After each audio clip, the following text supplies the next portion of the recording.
Fala aí, rapaziada. Sejam bem-vindos aí de volta para a parte 2 aqui do vídeo sobre clusterização de dados, aonde após ter falado um pouco ali sobre a parte teórica e os conceitos sobre essa técnica de clusterização de dados na parte 1, agora vamos aqui com a parte 2, aonde nós temos ali a proposta da prática, né? Vou demonstrar aqui uma forma possível de se aplicar esse tipo de técnica aí de análise de dados, da clusterização, para um cenário real aí que eu inventei aqui da minha cabeça, pegando dados, ter uma base ali do Kaggle, né? Então, qual é a ideia? Que a gente vai, como nós vamos utilizar aqui essa ferramenta de clusterização?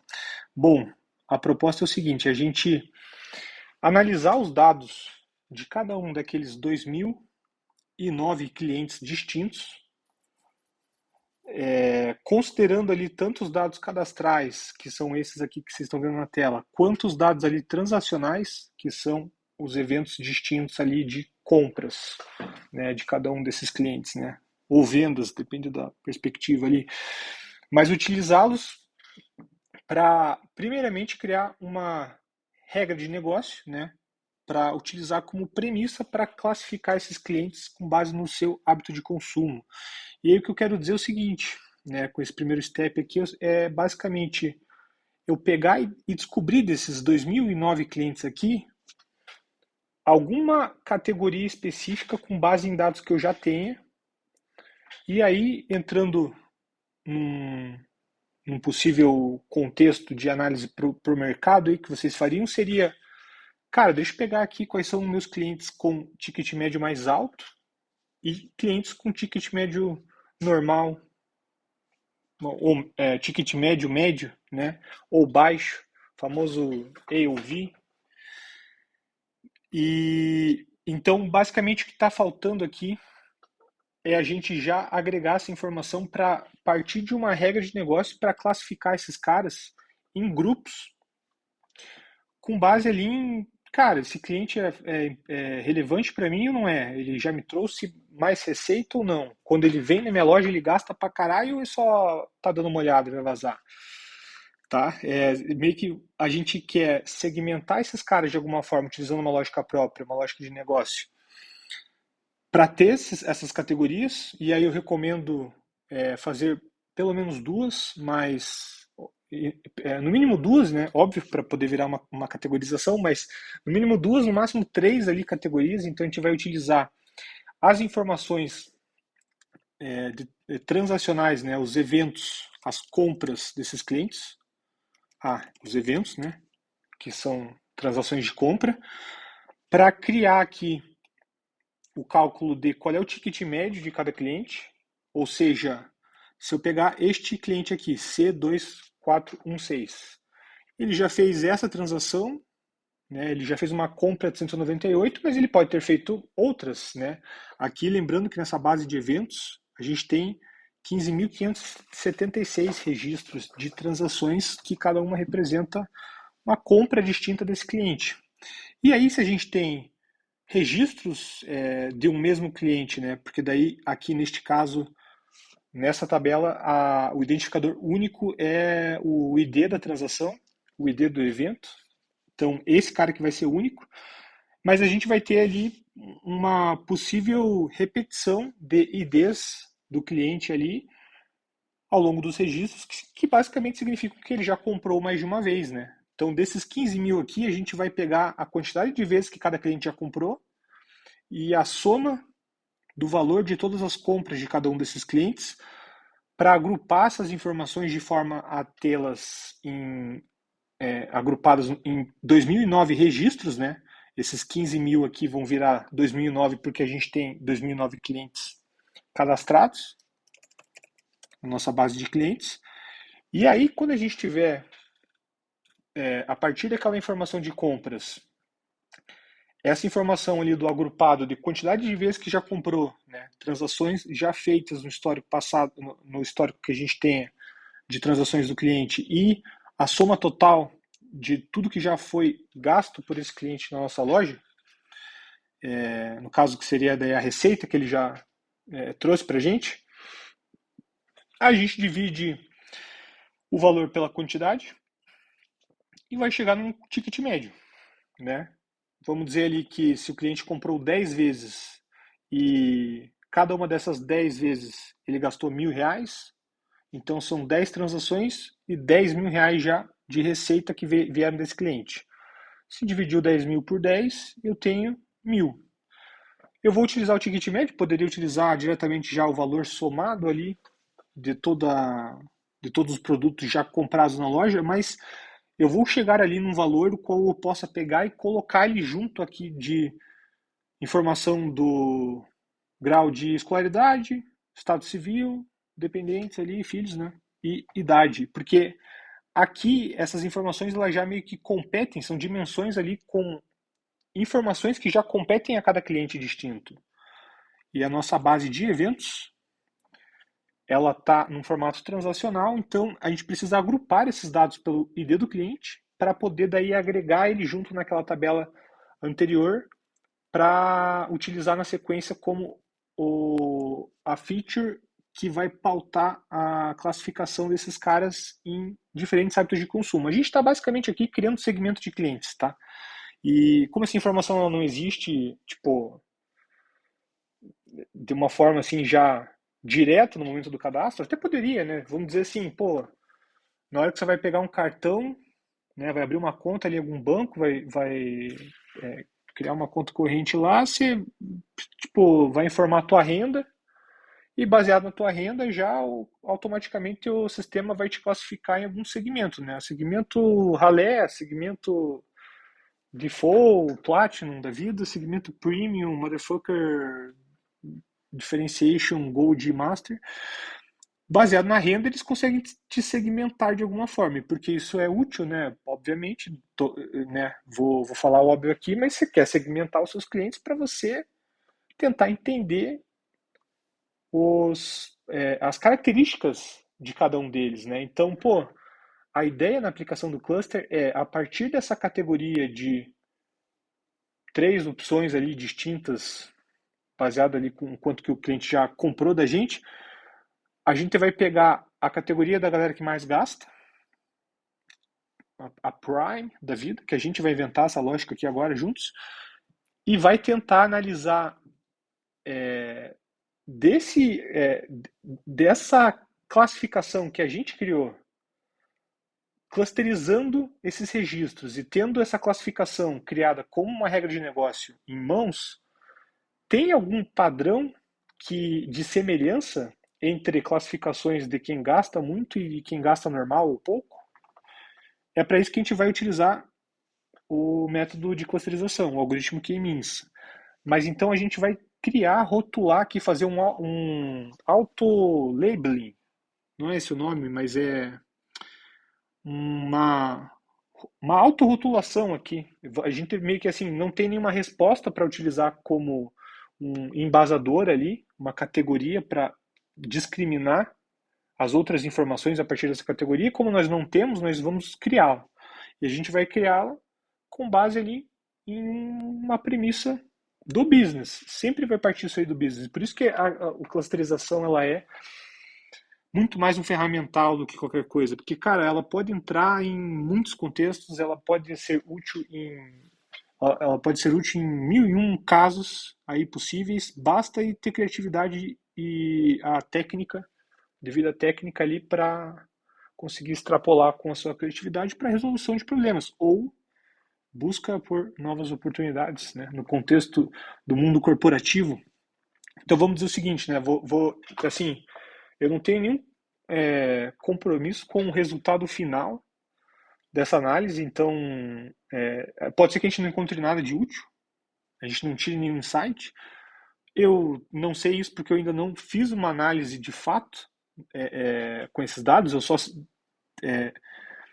separei eles aqui bonitinho entre essas tabelas distintas para poder apresentar ali o processo de uma forma didática, mas eu não fiz uma análise de fato porque esses dados ali eu peguei do Kaggle, então eu não tenho a gente não tem nem garantia ali de que eles são verídicos, né, de nenhuma forma.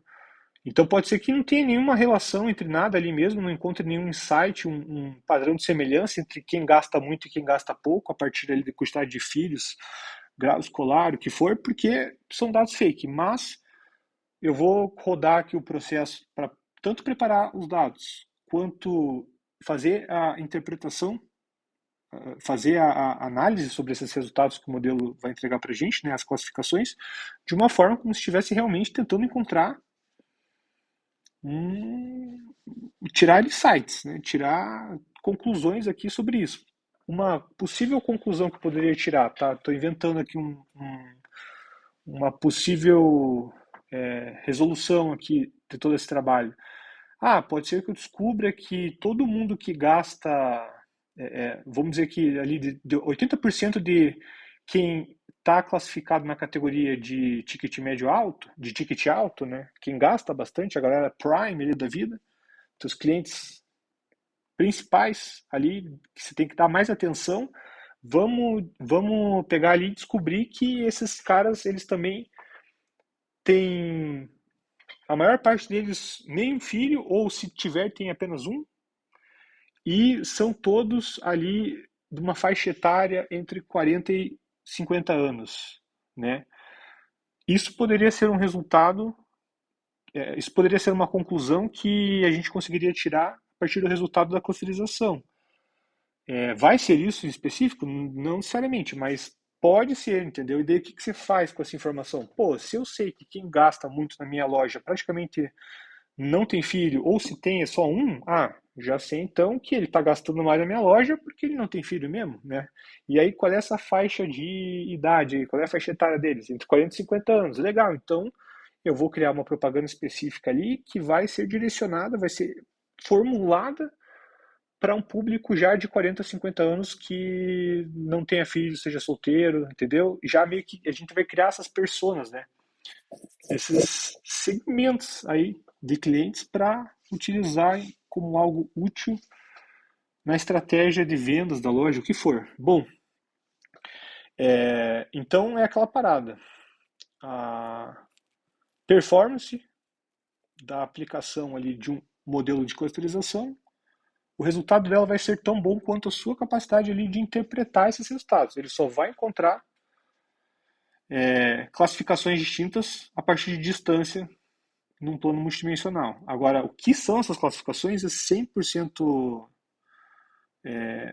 critério ali de quem está analisando, entendeu? Para ele, para a máquina é tudo número, mas o legal o legal de aplicar e utilizar clusters é que, assim, apesar de que a máquina não tenha nenhum contexto do mundo real, do mercado mercado corporativo ali, tipo assim, da tua área de negócio ali que você esteja utilizando este método para buscar insights, buscar conclusões, né? Cara, sempre vai encontrar alguma coisa que você consiga. Geralmente você vai encontrar alguma coisa que você consegue relacionar ali, entender qual é o sentido daquilo. Porque sempre vai ter a ver com o contexto que você está utilizando. Então é muito. Da mesma forma que é muito subjetivo, também não é, mas vou calar a boca aqui, parar de falar e começar aqui então a preparar esses dados, tá? Então, primeira coisa que a gente tem que fazer. Temos aqui as informações de cliente. E eu vou até, na real, eu vou ler de volta aqui esse arquivo CSV, mas eu vou chamar de data frame, DF mesmo, tá? As informações dos clientes, que vai ser a nossa base principal. E aí eu também vou chamar de transação a base de eventos, para eu ter aqui de uma forma mais curta já para quando eu for codando, ficar mais do jeito mais rápido e tal. Mas, bom, se eu tenho aqui uma base de eventos, né, uma base transacional, se eu pegar e agrupar pelo identificador do cliente e pegar qualquer coisa ali como o próprio ID, pode ser, e dar um count, né, basicamente o que eu estou dizendo aqui é conta quantos registros tem por cada um desses clientes. O velho count estaria na mesma no caso, mas aqui eu quero pegar o volume de compras já feitas. Então, veja que nesse agrupamento, A gente já chegou ali de volta em 2009 registros, porque são 2009 clientes distintos, apesar de a gente ter partido da base de 15 mil e não sei quantos lá registros, porque eram em formato de transações, mas a gente agrupou aqui pelo ID do cliente. Então, já temos aqui a quantidade de informação, o volume, né, de compras. E aí eu já vou até colocar aqui certinho, ó. Eu vou alterar as colunas para deixar o ID cliente só como ID e eu vou chamar aquele ID ali de volume, porque ele, por padrão, ele fica com este nome aqui da feature que foi utilizada na função agregatória ali, como parâmetro da função agregatória que a gente está utilizando, que é o count.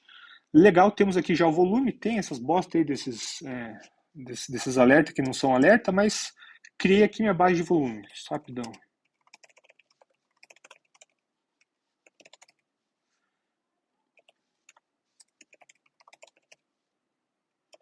Esse bom e velho aqui, ó, só para ele sair daqui. Legal, temos o volume. E se eu quiser pegar, por exemplo, a receita, eu vou agrupar de volta pelos identificadores de clientes, né? Essa vai ser minha chave de agrupamento. E eu vou pegar ali o valor total para somar. Já dá um reset index para voltar esse data frame. E aqui eu também tenho uma outra tabela com o valor já gasto, o somatório de todos os valores das transações ali que foram já gastos ali em todas as compras do cliente, tá? Então, eu chamei aqui de receita, que daí eu já coloco aqui também as colunas como ID e receita. Então, criei essas duas variáveis aqui, esses dois data frames distintos, ó. Por que eu crio ele separado antes aqui? Porque, pô, ah, esqueci um N aqui. Tá, legal. Então, o volume, agora eu tenho o ID do cliente e tenho o volume de vezes, a quantidade de vezes que ele comprou. E tenho a minha receita com a mesma informação ali, identificador de cada cliente e o valor total já gasto na loja ali, né? Receita que trouxe para a nossa empresa. Agora eu vou pegar essas duas informações e eu vou adicioná-las aqui. Porque aqui já é minha base de clientes já agrupada, cada registro como um cliente distinto, né? Então, dessa cliente aqui eu posso dar um merge, que é o join, o left join da vida aí do SQL, pô, de joins entre tabelas, entre datasets da vida, você vai utilizar, pode ter certeza aí na sua vida de analista, 90% do tempo vai ser left join, né? Por baixo, assim, porque a ideia de estar sempre pegando ali uma base inicial com uma chave única e agregando informação sempre. Vai criando feature e agregando informação com base numa chave única ali para você conseguir construir essa tabela analítica ali com informações sobre uma determinada entidade qualquer, no nosso caso aqui é clientes. Então a gente pode dar um merge ali no volume pela chave ID, que a gente já alterou o nome de ID cliente para ID, e utilizando um left join, ó. Se eu executar esse cara, basicamente ele está pegando e agregando as informações que ele tem da tabela volume, que no caso só são duas, é o ID e o volume, e já que o ID já existe aqui, ele não repete no merge, né? Então eu posso dar esse merge aqui do volume, e aí eu vou sobrescrever aqui. Nossa, tipo assim, até me esqueci que eu quis chamar aqui de DF, foi mal. Mas tudo bem, eu executo para ela aqui agora. Meu DF, que é a minha base principal ali. Eu agreguei o volume, eu vou copiar e colar esse cara aqui, só trocando a receita, ó, porque é a mesma ideia. Executei e tá lá. Então, o meu volume e a minha receita ali incrementados aqui no banco de dados para cada um desses clientes. Ou seja, ó, primeiro cara aqui, o primeiro cliente, eu sei que ele já teve 8 transações, 8 compras distintas feitas na loja ao longo daquelas 15 mil ali, 8 são desse cara. E essas 8 elas somam ali um total de R$ 2.422, né, já gerados de receita para a loja ali entre as compras de todos os produtos que ele já tenha feito. E aí eu posso pegar meio que criar aqui variável chamada ticket, que é onde eu vou pegar os dados da receita e vou dividir pelo volume, para conseguir chegar aqui no ticket médio de quanto, em média, esse cliente gasta na minha loja quando ele vem fazer uma visita aí. O primeiro caso aqui, R$ 302 em média, tá? Então, criada aqui essa ticket, que era o que a gente queria, e por isso que a gente agregou aquela volume receita, podemos já sacar fora agora a volume e a receita. E eu vou fazer isso já, não precisamos mais delas, né? Já temos a tradução do que a gente queria, que é descobrir qual é o ticket médio. E eu vou deixando esses caras aqui meio que tudo junto. Todos esses processos que eu vou fazer aqui, ó, vou deixando eles tudo aqui junto, tal, para conseguir aproveitar essas outras linhas. E show! Saquei fora aquelas lá. O que mais que a gente tem que fazer aqui agora de resto, ó? Lembra que a base precisa estar toda em formato numérico, certo? Bom, filhos já é um número. Idade também. E a ticket também. Ah, perdão, né? A gente não concluiu ainda a ticket aqui. A ideia de chegar nesse valor contínuo, que é o valor exato, é a gente utilizar ele como base agora para criar uma classificação, né? De high ticket ou low ticket, né? Os ralé dos premium da vida. E aí eu vou fazer isso de uma forma ultra simples aqui. Você poderia escolher 100% ali como prosseguir nesse momento aqui para aplicar essa lógica e chegar nessa categoria, porque meio que assim não tem certo e errado, tá? E essa que é a magia também, e a parte que eu mais gosto de trabalhar aí com modelagem de dados, treinamento de modelo ali, não tem forma correta de fazer nada. Ninguém pode chegar assim e falar, cara, você está treinando esse modelo de clusterings errado. Isso não existe errado, existem boas práticas a serem seguidas, mas errado ou certo, cara, isso é 100% subjetivo, porque o que vai definir isso é o resultado do uso da informação, das tomadas de decisão que vão surgir a partir dessa análise desses dados aqui, entendeu? Então, da mesma forma que não tem jeito certo e errado de modelar, o certo e errado do resultado, ele é avaliado com base na verdade, né, no verdadeiro resultado que está por vir aí, que vai ser as ações que você vai tomar a partir dessa análise, que vai ser as ações que você vai tomar a partir das projeções feitas ali de volume de vendas no final de ano, com base no histórico anterior que você tinha. É meio que, cara, isso é literalmente uma simulação da realidade se a gente comparar com, pô, o quão bem sucedida é uma pessoa na vida. Tipo assim, pensa nos teus amigos, familiares, galera que você conhece. Você consegue meio que assim determinar se eles deram certo ou errado na vida? Se eles estão vivendo de forma correta ou errada? Não tem como meio que a gente rotular isso, mas apesar de ser sucesso individual para cada um, o sucesso ele tem um fator em comum entre todas as pessoas que obtiveram ou não, né? Que é, cara, você tomar decisões corretas. E para tomar decisões corretas, você parte de dados o mais verídicos possíveis, fazendo uma análise com o menor viés humano possível, com as partindo das premissas ali da tua própria cabeça que vão ser as mais adequadas possíveis. Mas, cara, não tem como, não tem manual de bolo, né? Então, eu estou demonstrando aqui um exemplo, assim, mas não busquem por isso quando forem buscar conhecimento prático, teórico ali de modelagem preditiva, não busquem por, cara, qual é o manual para fazer? Não, não existe manual. Até estamos num momento muito tesão da humanidade, que é basicamente a gente conseguindo encontrar utilidade no mundo real para fórmulas matemáticas ali, métodos estatísticos que já existem há muito mais tempo, mas apesar de existirem, terem sido concebidos, eram, é, eles nunca eram, sei lá, utilizados, comentados, eles não estavam disseminados aí pela galera, muito porque assim, já existe muita coisa de teoria do passado que a gente está começando a encontrar uso, apesar de já ter sido teorizado no passado, a gente está encontrando utilidade prática hoje.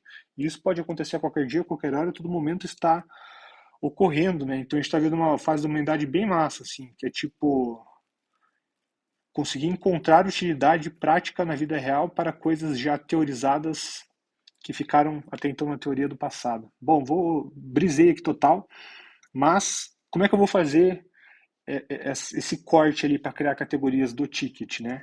Se eu pegar a ticket e der uma bater ali nessa coluna, nesse Panda Series Describe,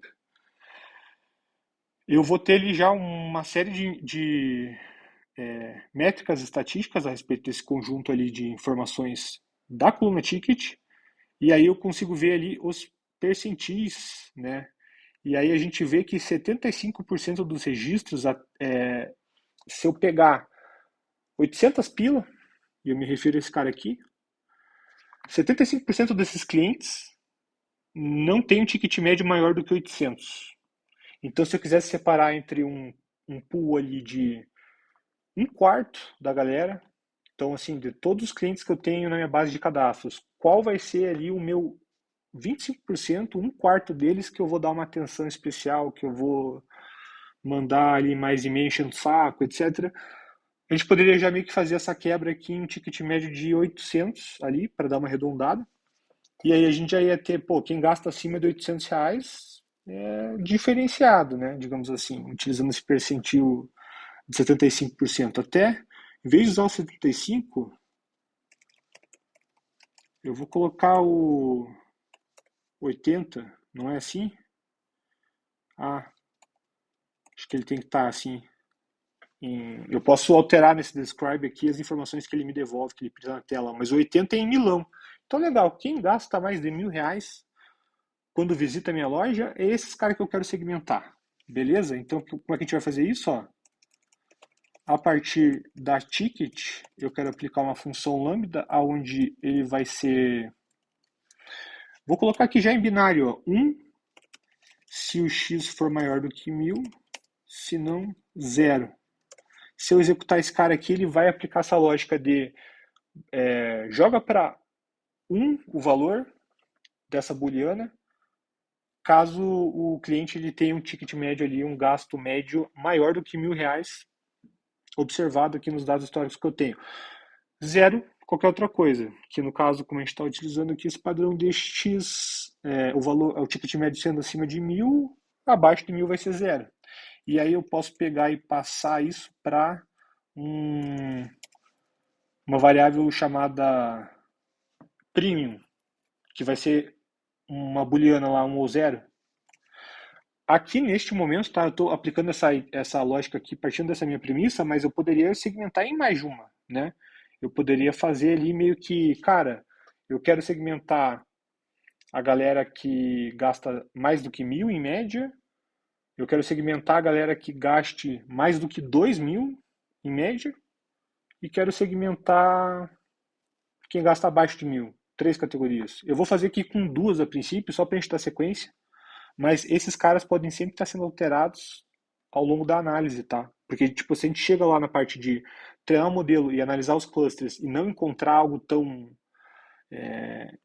bem definido, não encontrar nenhum padrão de semelhança ali útil que tenha trazido insights para a gente utilizar para tomar de decisão, a gente pode sempre alterar essas informações, né? Cara, 100% ali da qualidade do processo de treinamento do modelo, meio que assim, 100%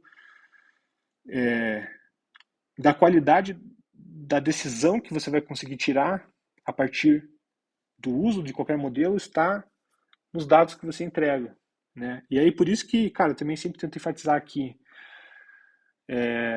como a, a parte ali teórica, a zona pesada de todos esses algoritmos de modelagem preditiva, ela é muito super valorizada, assim, super.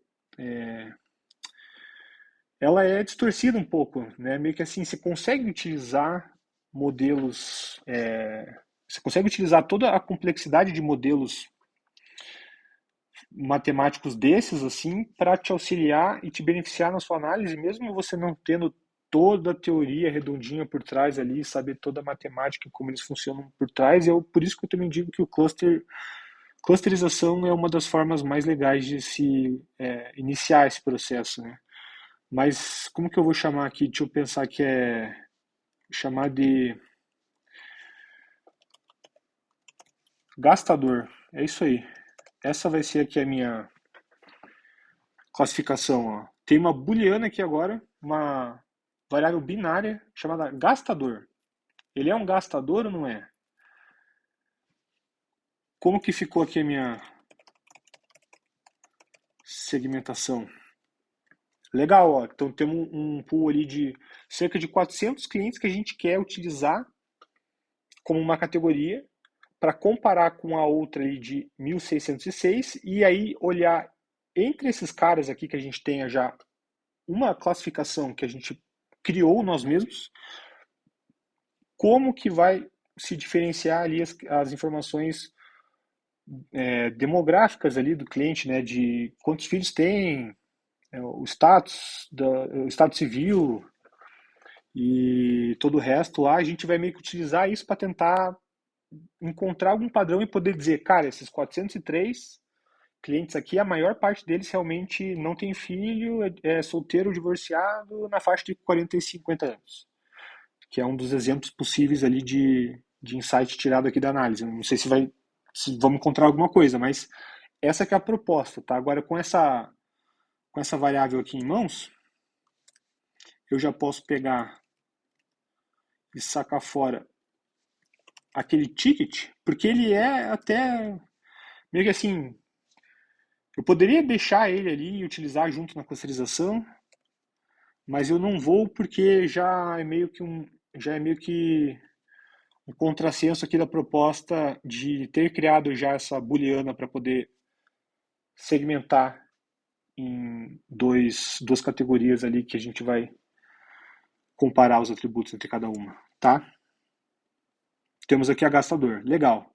Então agora, deixa eu ver, acho que talvez eu... Não, vou finalizar aqui.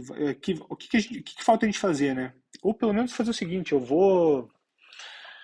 para não ficar tão longo o vídeo aqui também, eu vou fazer em 4 partes e eu vou concluir o tratamento ali, o pré-processamento dos dados para a entrega do modelo na próxima. Mas o que falta a gente fazer aqui de informação? Ó? O ID dá para sacar fora, tá? Porque pense assim, pô, se eu quero utilizar informações que sejam características dos registros de dado que eu vou jogando no espaço multidimensional ali para o modelo tentar entender o padrão de semelhança entre a distância desses dados, para que eu quero incluir uma dimensão ali que traz um identificador único? Não tem sentido, tá, pessoal? Em clusterização ali, os dados que você utiliza para fazer essa análise, você nunca deve manter ali como uma das dimensões entregues para o modelo uma chave única. Porque, pô, quanto mais granularizado você tiver as informações, pior é no final das contas, porque o que vai agregar ali em colocar um ponto no espaço, o fato de você saber que cada um desses pontos vai ter uma informação, uma das dimensões com uma informação totalmente distinta uma para o outro. Se vocês forem ver ali, a gente tem duas opções de valores para gastador. Temos até muitas opções aqui de idade, né? Cada um vai ter uma idade, mas aí filho já é menor. Status e ensino já também é uma quantidade de opções de categoria menor. Então, identificadores vão para a vala. Deixa eu pegar de volta esse cara, já devia ter colocado aqui, mas eu vou aproveitar essa linha de código aqui para sacar fora. E agora já estamos, né, chegando mais próximo ali do resultado final ali da base preparada para a entrega do modelo. O que falta a gente fazer agora? Ensino e status, ambas elas estão em forma em string, né? Elas não estão num jeito numérico. E aí, como é que a gente faz para consertar isso para entregar essas informações para o modelo? A gente precisa aplicar aqui uma técnica chamada de label encoding, né? Criar um depara da vida, uma forma de codificar para a gente alterar o valor, cada um desses valores aqui de ensino, para um valor ali que represente o valor ali da categoria de ensino em formato de código, de número, né?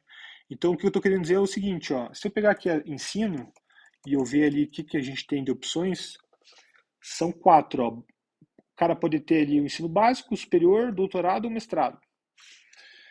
E aí, eu basicamente preciso dizer que toda vez que algum registro tiver como superior, vou fazer assim, ó, um dictizão aqui já da vida. Toda vez que eu encontrar um superior, troca para o valor 1. Toda vez que eu encontrar ali um valor doutorado, troca para o 2, mestrado troca para o 3, básico troca para o 4. Pô, mas peraí, o básico, ele é menor aqui do que o superior, então ele deveria estar aqui, ser o primeiro. Né? Você poderia me perguntar, será que não tem que ser assim? Básico, superior, doutorado e mestrado? Tipo, na ordem? Não necessariamente, pessoal, porque isso no nosso entendimento como ser humano aqui implica numa hierarquia ali, no entendimento dessas opções aqui de valores, de qual é maior e qual é menor, né? Pô, alguém que tem ensino básico tem menos, tem um grau de escolaridade muito menor ali do que alguém que tenha já, e até tá ao contrário aqui, né? Tipo assim, isso aqui não é importante fazer, mas eu ainda estou me estrepando aqui explicando por que não é e fiz errado, mas é muito diferente ali quem tem básico para quem é PhD ali, pós-doc, um doutor. Então o básico tem que ser um. Não necessariamente, tá? Eu vou deixar assim, mas isso eu vou deixar para outro vídeo para explicar mais em mais detalhes, mas às vezes isso é importante, às vezes não é.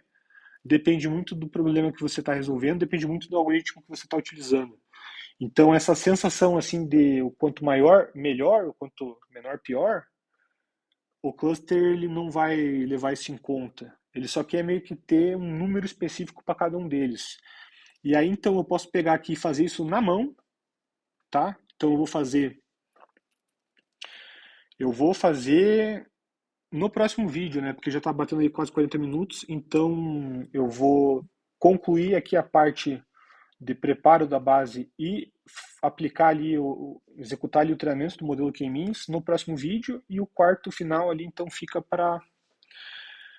vai ficar para a interpretação dos resultados ali da análise, beleza? Então, como que a gente faz essa rotulação aí para ensino e Estado Civil? Me acompanhe aí no próximo vídeo, vamos dar sequência aí neste case prático aqui da vida sobre Data Clustering. Valeu!